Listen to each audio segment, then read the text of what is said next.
Good morning. Okay, today we'll be discussing the problem with Mussar. What's the problem with Mussar? At the same time, we'll be addressing the necessity of learning Mussar.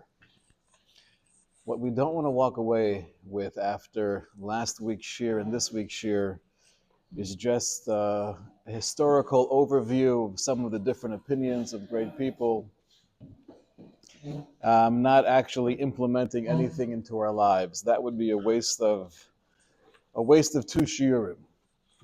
The goal is to walk away, hopefully with a renewed sense of hisarus in the limud hamusar, and trying to think deeply on a personal level. How can we bring this more into our lives?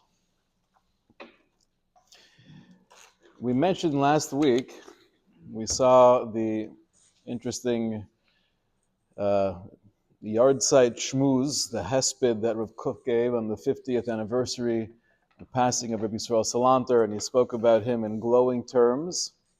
And we read a little bit together of the Shiur, Rav Itzela, one of his main Talmidim, describing his methodology and his innovation in the world of Mussar.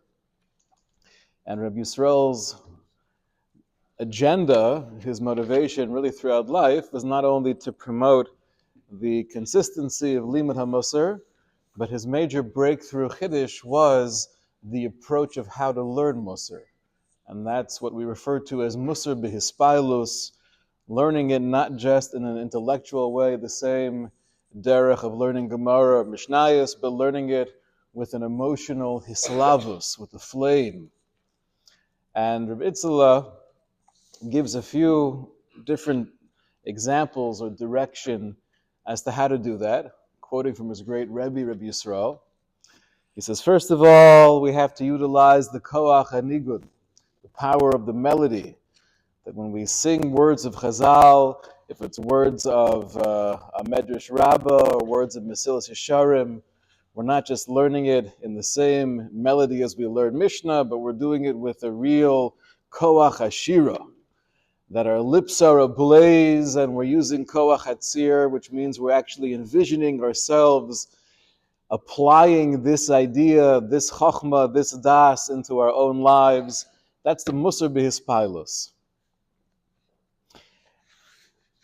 Now, part of this process is, practically speaking, and if we remember nothing else of this conversation, of what was the shita of Rabbi Yisrael, what was the concern of Reb Chaim Soloveitchik and Rav Kook, if we forget all of that, that's okay. The main point to remember is, practically speaking, if I want to try Mussar b'hispailus, and I can't say that I do it every day, but I try to do it as often as possible, if I want to actually try it and make it effective in my life, that requires some level of introspection, some level of exploration, finding a few psukim or statements of Chazal that really ring true within my soul, and then finding a melody that works to uplift me and to help bring those words from the Sefer into my heart. So the mashal, I have the Mesilas Yesharim over here. Perek Yud Tes Mesilas Yesharim is Chasidus, and in one section he speaks about the experience of tefillah. So you could read these words and you could be misbonim hativ, you could try to really understand what the Ramchal is teaching us, and then you could take it the next level of actually singing these words to oneself in a way that it hits you in a whole different level. Reb Chalap, who was one of the Talmidim of Rav Kook, so he went on the famous Kiruv campaign together with Rav Kook and Rav Sonnenfeld.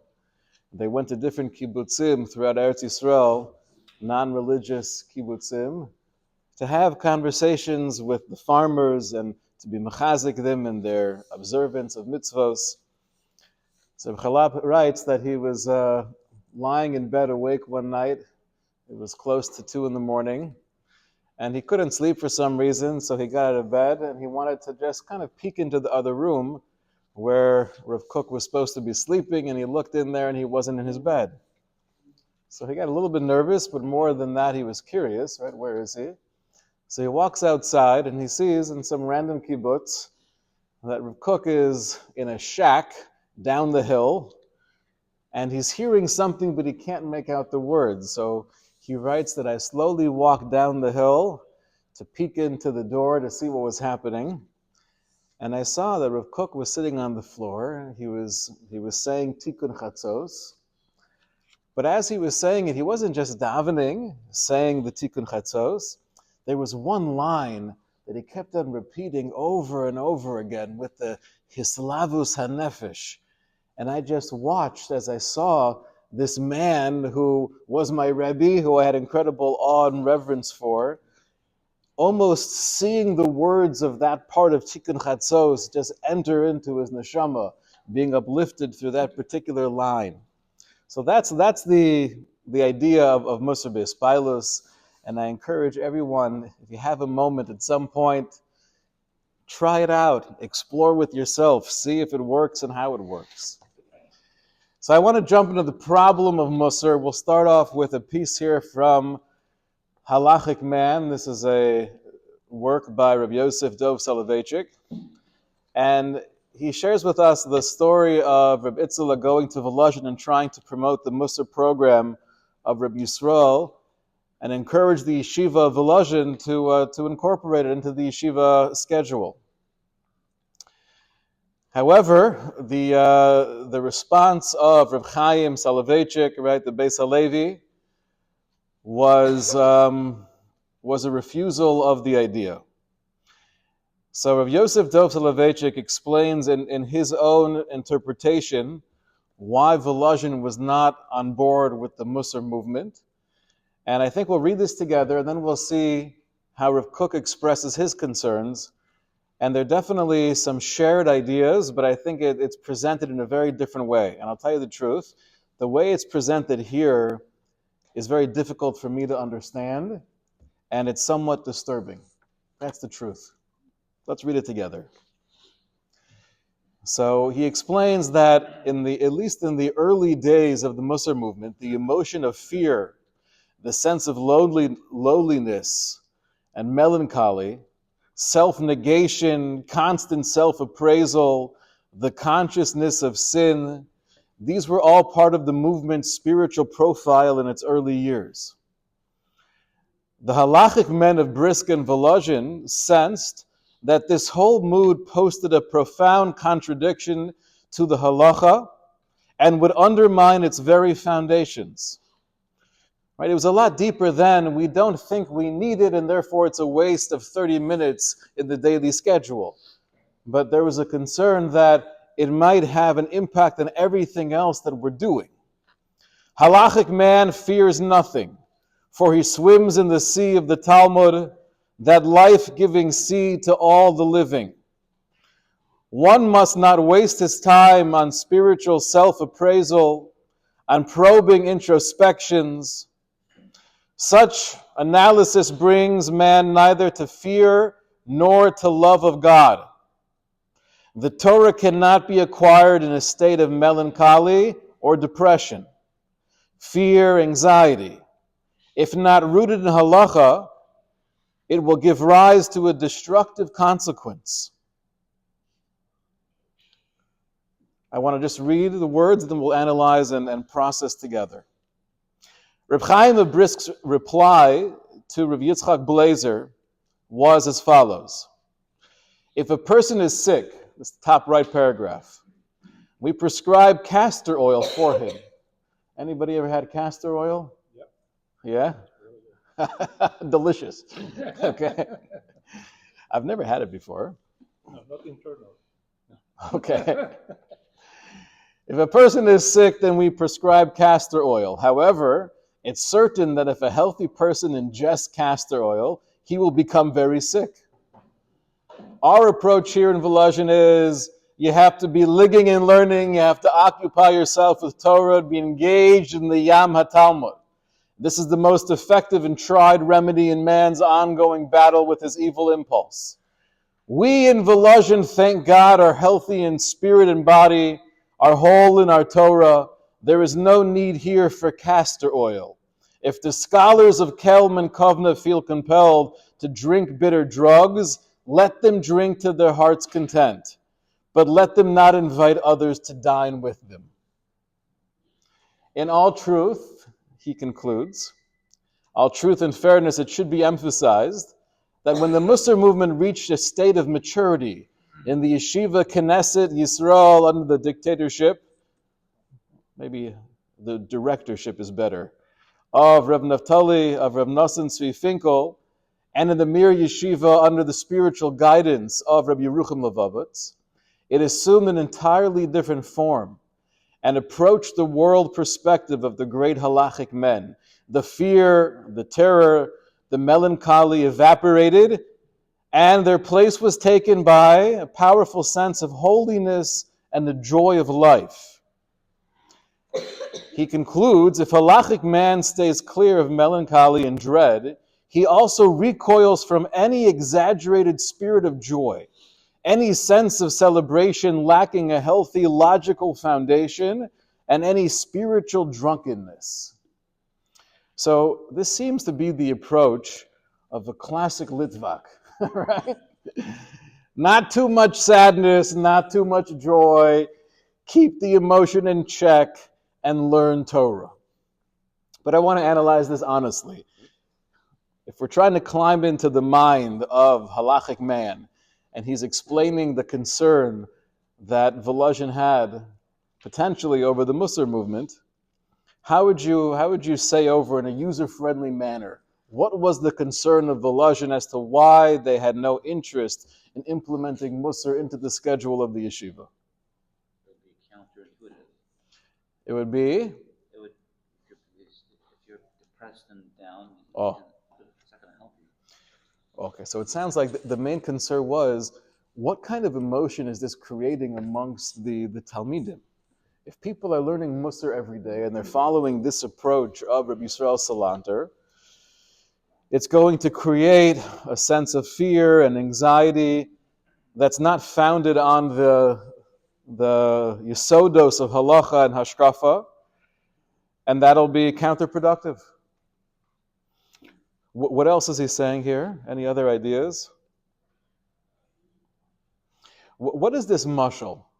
The castor oil mashal. If you're sick, then you have to take bitter drugs, unfortunately. If you're not sick by taking this medication, it's going to make you sick. Right? When you have one of the kids taking amoxicillin, and it's the bubblegum flavor, so their brother or sister wants to take it also. And you try to explain to them, no, for you it's not healthy. How does that make any sense? For your brother who has strep, it's going to cure him. For you who don't have strep, it's not good for you. What is the nimshal to learning Mussar?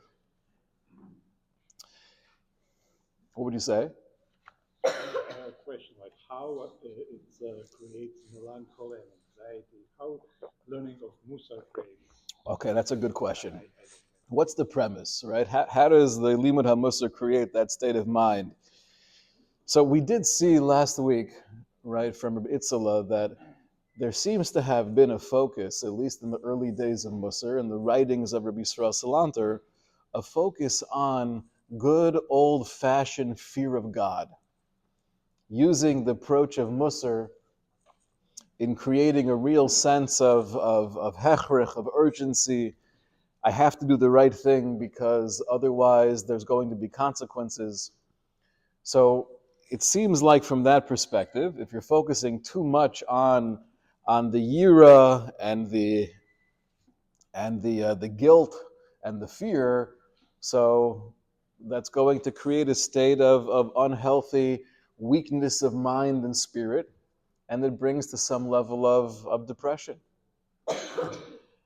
I think the idea of the castor oil is, if a person needs to focus on mortality, to be able to really appreciate and cherish every moment of life in the Avodas Hashem, so the nebuch, that's what you need to do. But if you're already in that state of mind and you're swimming in the stream of chokhmah and das, and you're living in Torah and you're feeling this chiyus hanefesh, So then it could be focusing on one's mortality and the urgency and the yiras ha'onesh. That could only take you away from all productive things in life. I think that's where they were coming from. What's somewhat troubling is the way he presents it. It's almost as if he's saying this whole idea of self-appraisal and probing introspection is just a waste of time, right? Learn the Rashba. You learn the Rashba well, you don't need any of this narishkeit. Now, we know that's not true because you look at all of the Sifrei Mussar and Sifrei Machshava, going back to the Chovos Levavos, we mentioned last week that was the earliest Mussar Sefer we have on record, going back 1,000 years. All of the Gedolei Yisrael bring from hundreds and thousands of places throughout Shas and Chazal that there's a requirement to be misbonein b'drachav. Right? It's a pasuk in Eicha. The way we do tshuva is through real introspection. So obviously what he's referring to is an unhealthy, obsessive focus on how am I doing? Oh no, I've had a yerida. I'm not in the same place in Ruchnius where I was a year ago. An unhealthy focus and obsession with the constant cheshbon hanefesh. So that might not lead to growth. It might lead to a diminishing of kochos. Now, I could relate to that. When I was younger in my yeshiva career, maybe 18, 19 years old, so I found the Sefer Cheshbon HaNefesh, not Shar Cheshbon HaNefesh in the Chovos Levavos, but the Sefer Cheshbon HaNefesh that gives a whole program of how to keep track of your ruchnius. So I, together with a couple of friends, we decided to have a chabura in Cheshbon HaNefesh, and that meant personally to keep a chart that was somewhat detailed and elaborate to measure one's growth or lack thereof. And I found about 6 months into this that, at least for me, it wasn't helpful, but it was hurtful. Because I found there was too much of a focus on where am I and what am I doing, and so you have to have that balance. So it could be what Rabbi Yosef Dov Soloveitchik is referring to is an unhealthy measure of constant self-reflection and maybe losing sight of the ikr that could cause this sense of just anxiety and dread that would not be helpful for Avodas Hashem. Now, I want to contrast and compare this, though, to the way Rav Kook expresses his concerns about the Mussar movement, at least in its early days. Let's go to page 8. Rav Kook writes that Iyun and Yiras Hashem netak migavul limud v'yadiya v'nishur rak b'gavul saras lei v'harasha muchshis. If a person is only focused on the emotional high of Mussar, where it's all about that noise, that splash within the soul, and not founded and anchored within the realm of amkus, the depth of the intellect, so that's not truth.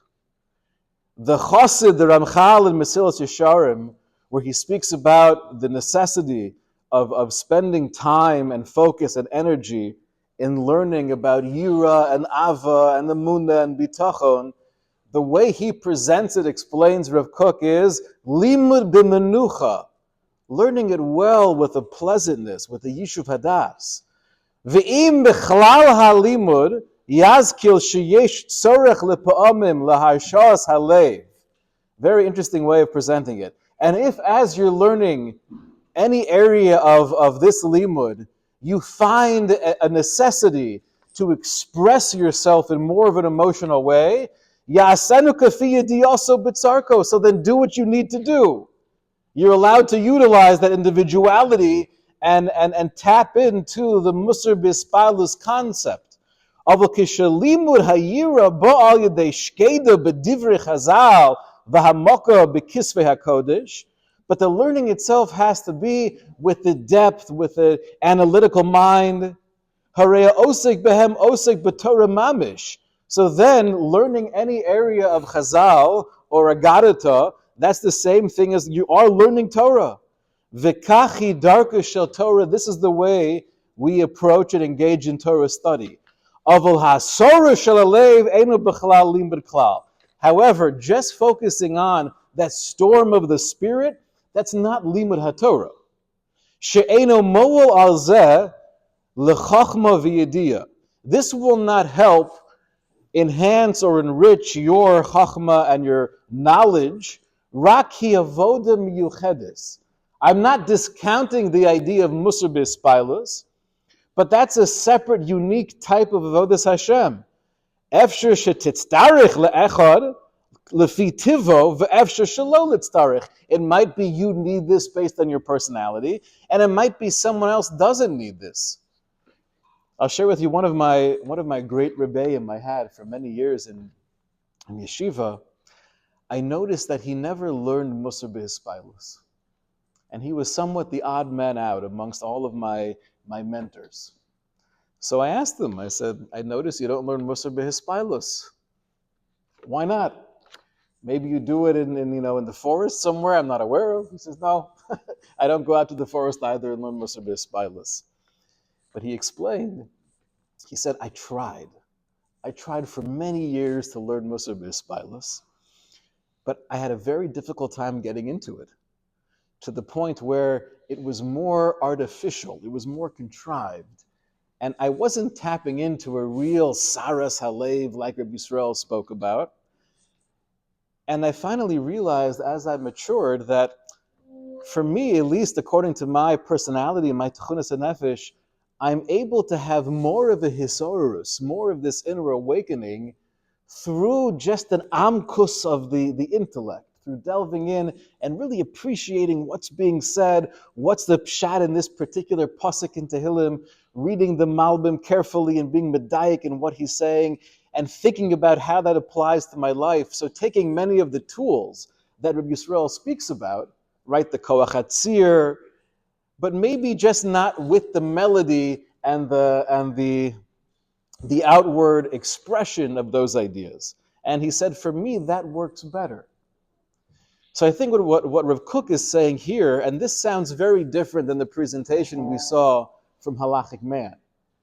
Rav Kook is not discounting or even giving off the impression that there's not so much of a need for the self-appraisal and reflection and learning of Yira and Ava. There's a major need for all of these inyanim, like the Ramchal tells us.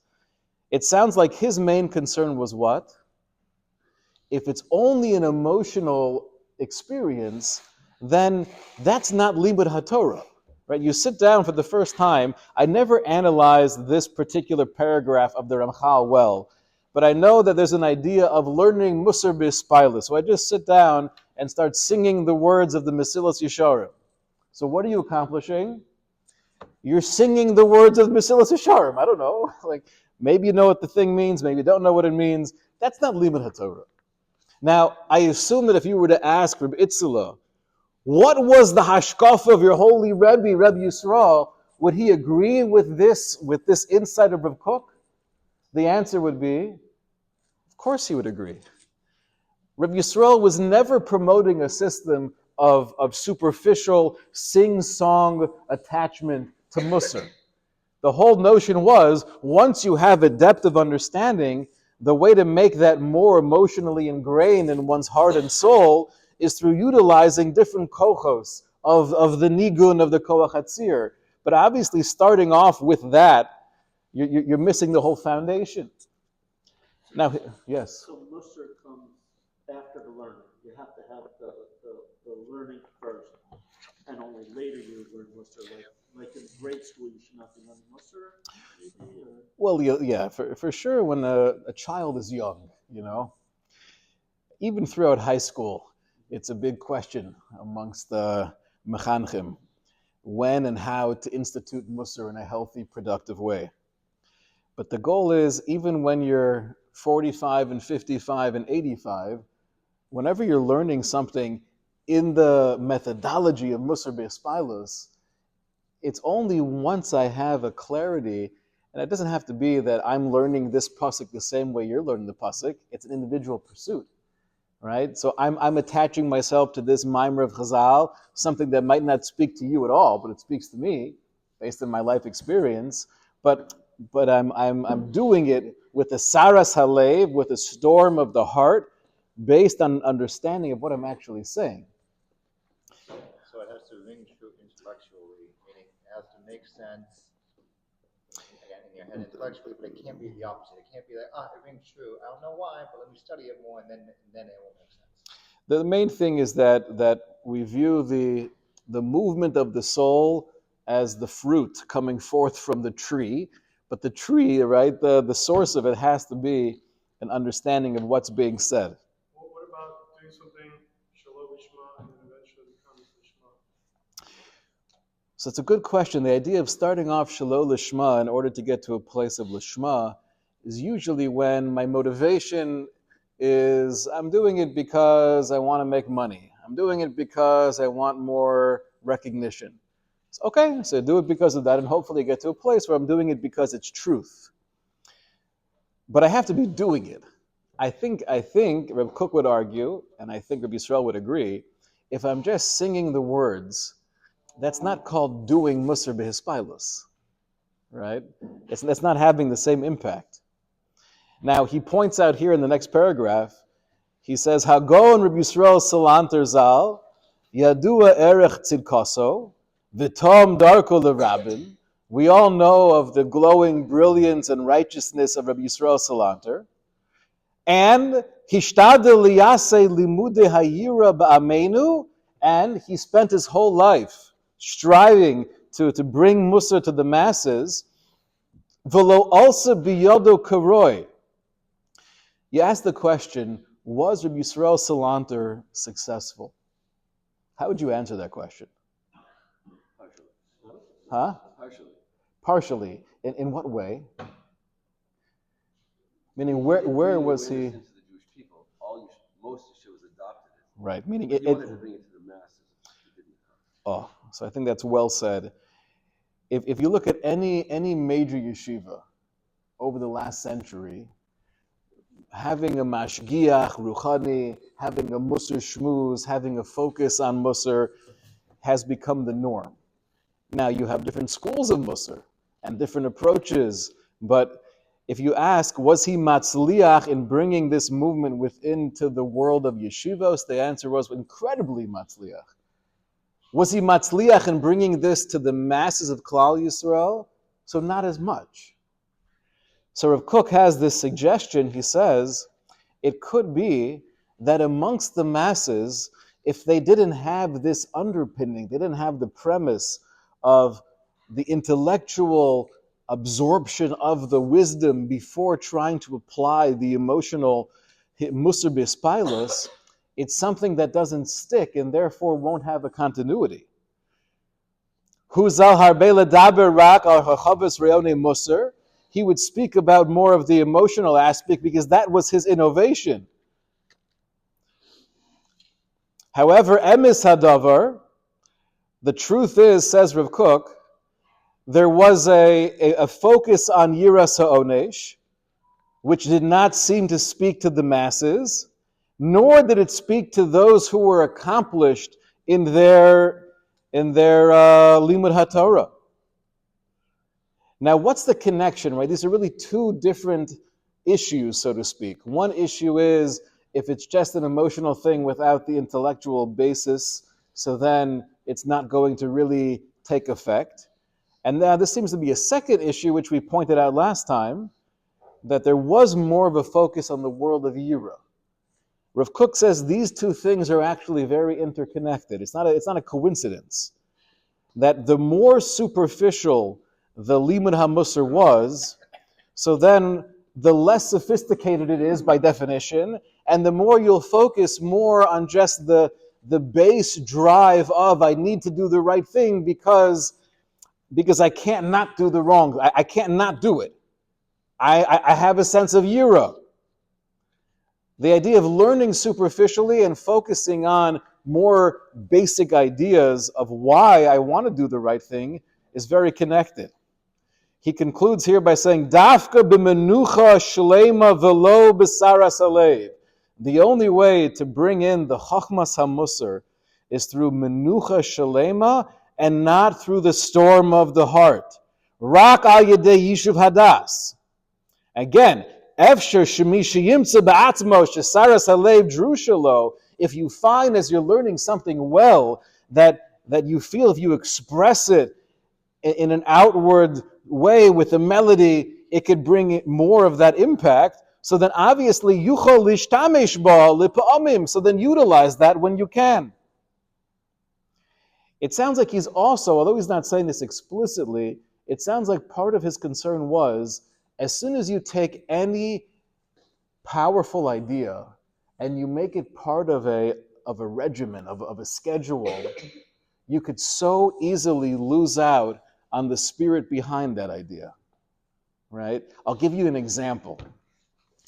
In the early days of Hasidus, and you have the Talmidim of the Baal Shem Tov, and they were introducing the idea of Ruach and Simchas Chaim and Rikida, dancing into the Avodas Hashem, putting aside the debate as to what were the concerns of Hasidus, their goal was we should bring back some of the spirit of Torah, bring back the neshama.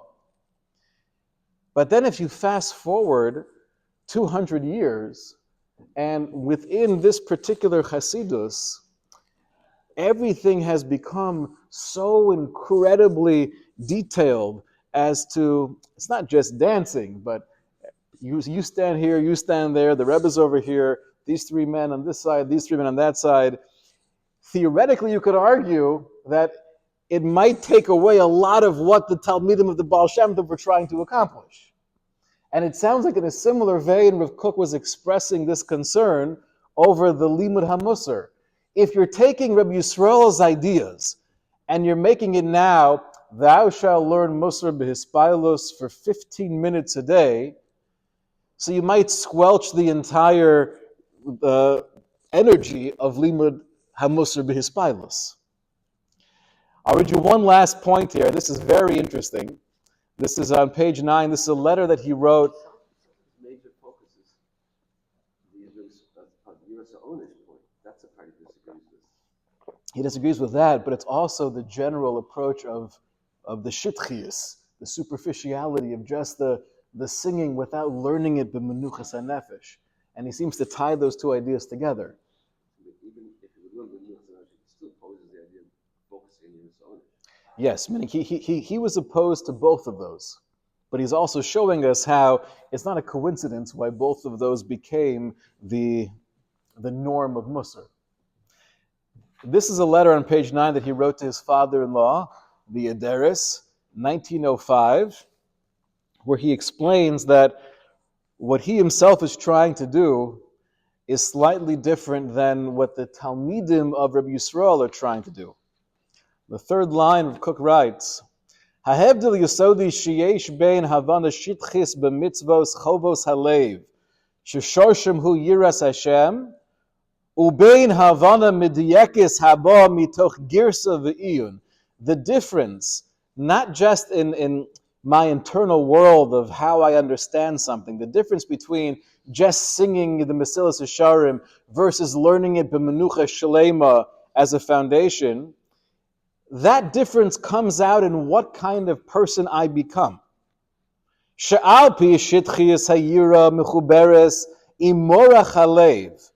If we spend our entire engagement in the world of Mussar focusing on somewhat of a superficial yiras ha'onesh, the fear factor, so what happens is that creates within me a morach halev. That means a weakness or a timidity. It creates a bahola. There's a panic. There's a confusion. Virada, and there's rada yesera. There's too much anxiety. Va'itzavon, and there's sadness.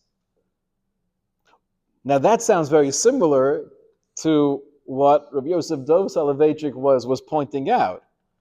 Ulevi ha'avana haba achar halimud. However, when you're first sitting down and learning Yira, Ava, Bitachon, Emuna, B'menucha Shlema, so then that creates within me very different feelings. That's Gevuras HaNefesh V'amitzas HaRuach. That creates a strength of the soul, V'simcha Panimius, and an inner joy, V'shalva Sheket Belev, and an internal sense of calm and peace. So it's much more than you're going to understand it better when you learn it like a mensch, and then you delve into the emotional realm, but it's going to change you into an entirely different human being. One will create a meek, timid, frightened human being, and the other approach will only infuse you with a sense of strength and confidence and simchas l'chaim. And he says, in this regard, I find what I'm trying to do somewhat different than at least what I've experienced in the way that Mussar is being promoted. He says, Mussar bihispailos, again, if it's just singing the song, so to speak, so that has the same value, not as limud haTorah, but that could have the same value as tefillah. It could be a tefillah. And that's wonderful also. But it's not going to change you. It's not going to transform and uplift you. And the same thing is true, he says, when the focus of our Mussar is the Yira. So then what ends up happening is it could take away my chiyus, my drive for real accomplishment.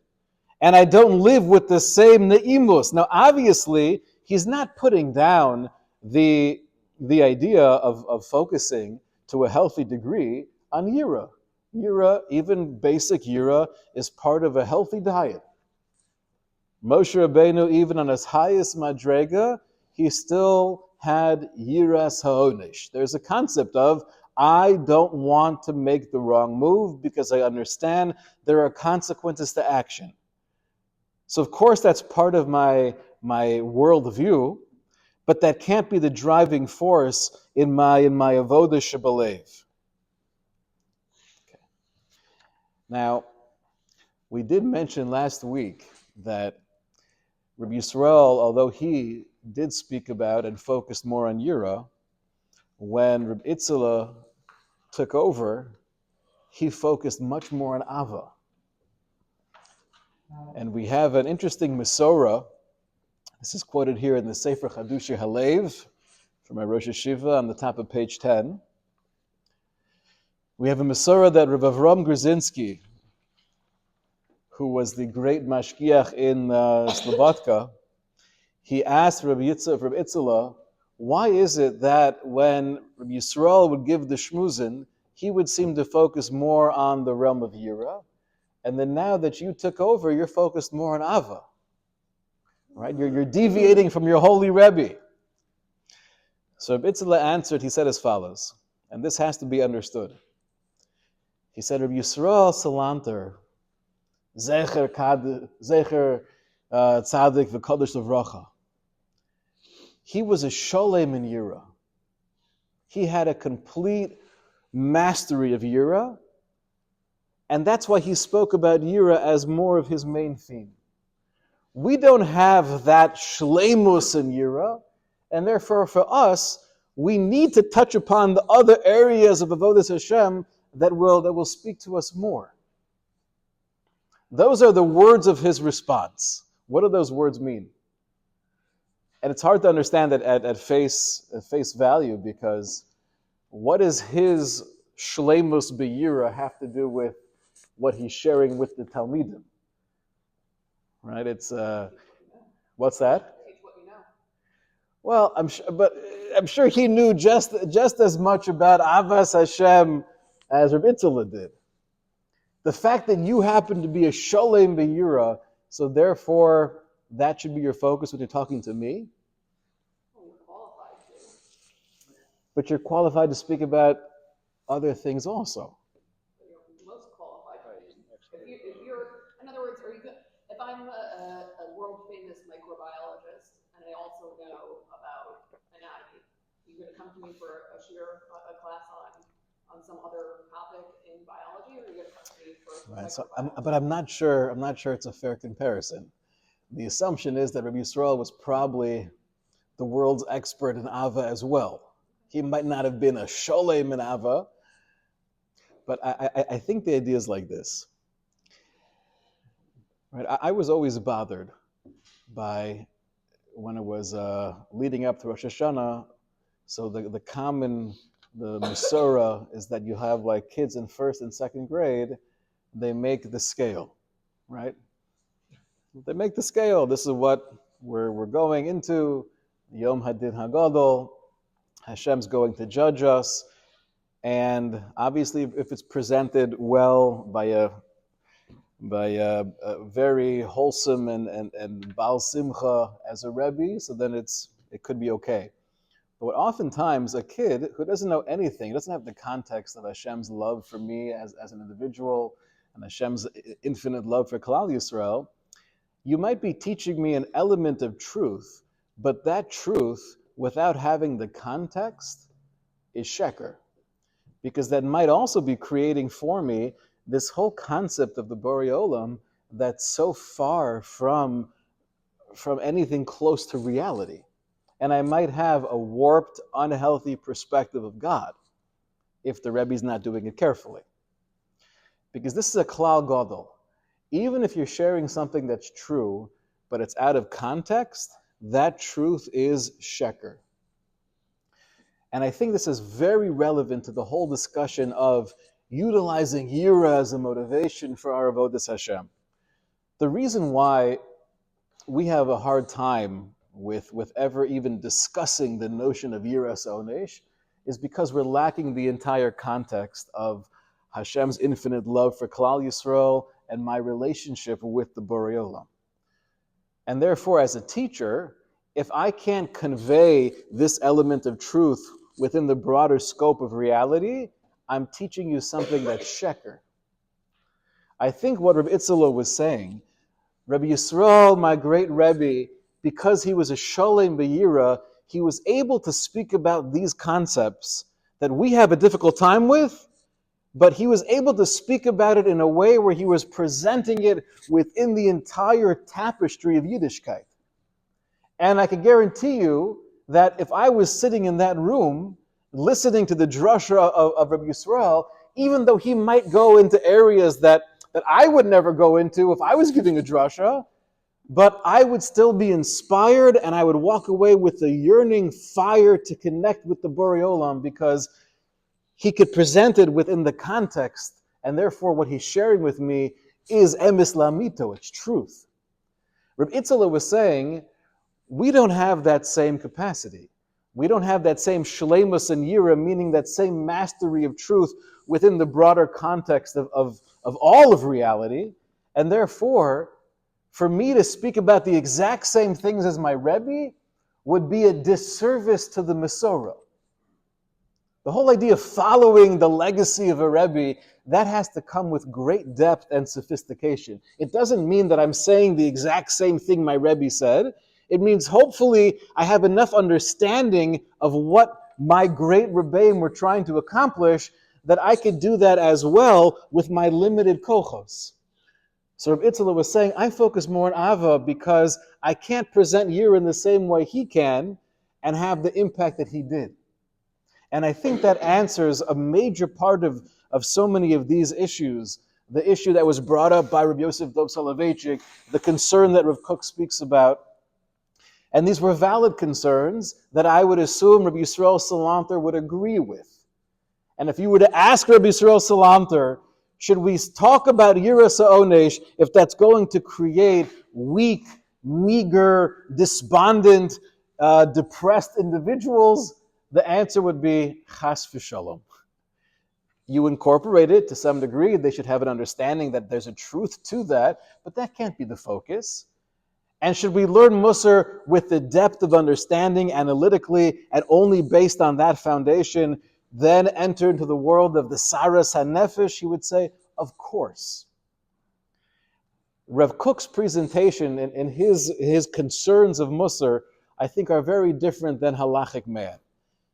Halachic man doesn't give the impression that we need more than anything to be focused on areas of avoda and yira and ava.